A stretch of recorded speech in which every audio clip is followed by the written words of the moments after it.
DP Studio Production. Anu kadua punten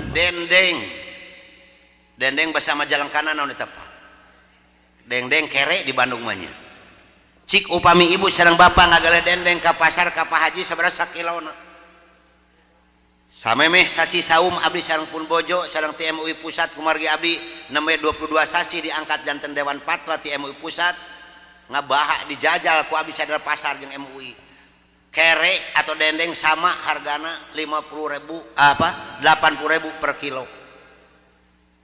Datang tukang sayur ke kampung ieu aya dendeng dibungkusan ku plastik bereumna sae lemesna sae ditaros kurang mang ieu dendeng sabaraha kilona nawarkeunna cukup 50.000 adu tawar jeung urang 40.000 dipasikeun ke tukang sayur tah akal nu sehat logika nu sehat kedah jalan maknya di pasar 80.000 si emang bisa ngajual setengah harga cik daging